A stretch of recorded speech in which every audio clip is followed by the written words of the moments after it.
بسم اللہ الرحمن الرحیم۔ سورہ بقرہ کی آیت نمبر 180۔ کتب علیکم اذا حضر احدکم الموت ان ترک خیرا الوصیۃ للوالدین والاقربین بالمعروف حقا علی المتقین۔ ترجمہ کنز العرفان۔ تم پر فرض کیا گیا ہے کہ جب تم میں سے کسی کو موت آئے تو اگر وہ کچھ مال چھوڑے تو اپنے ماں باپ اور قریب کے رشتہ داروں کے لیے اچھے طریقے سے وصیت کر جائے، یہ پرہیزگاروں پر واجب ہے۔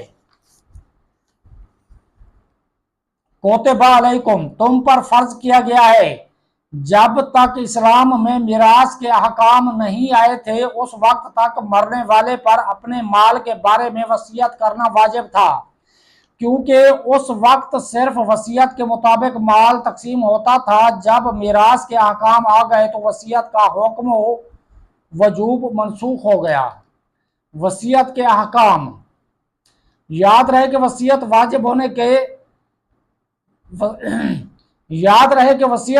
ہونے کا حکم اگرچہ منسوخ ہو چکا، لیکن وصیت کا جواز اب بھی باقی ہے۔ چنانچہ حضرت عبداللہ بن عمر رضی اللہ تعالیٰ عنہما سے روایت ہے، رسول اکرم صلی اللہ تعالیٰ علیہ وآلہ وسلم نے ارشاد فرمایا، کسی مسلمان کے لیے مناسب نہیں کہ اس کے پاس کچھ مال ہو اور وہ 2 راتیں اس طرح گزارے کہ اس کی وصیت اس کے پاس لکھی ہوئی نہ ہو۔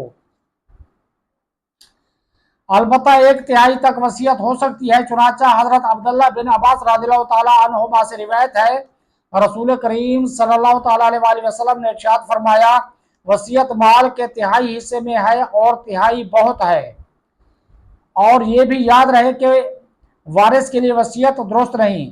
حضرت انس بن مالک رضی اللہ تعالیٰ عنہ سے روایت ہے، حضور اقدس صلی اللہ تعالیٰ علیہ وآلہ وسلم نے ارشاد فرمایا، اللہ تعالیٰ نے ہر حق دار کو اس کا حق دیا ہے، خبردار وارث کے لیے کوئی وصیت نہیں۔ البتہ اگر ورثہ راضی ہوں تو 1/2 سے زیادہ میں بھی وصیت ہو سکتی ہے اور وارث کے لیے بھی وصیت ہو سکتی ہے۔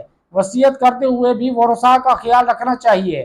چنانچہ حضرت سعد بن ابی وقاص رضی اللہ تعالیٰ عنہ فرماتے ہیں، حضور پر نور صلی اللہ تعالیٰ علیہ وآلہ وسلم نے ارشاد فرمایا، تمہارا اپنے عیال کو غنی چھوڑنا اس سے بہتر ہے کہ تو انہیں محتاج چھوڑے اور وہ لوگوں کے آگے ہاتھ پھیلاتے رہیں۔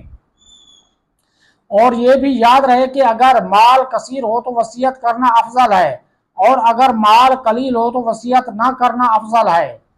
یوں ہی وصیت کرنے کی صورت میں 1/3 سے کم ہی کرنا افضل ہے۔ وما علینا الا البلاغ۔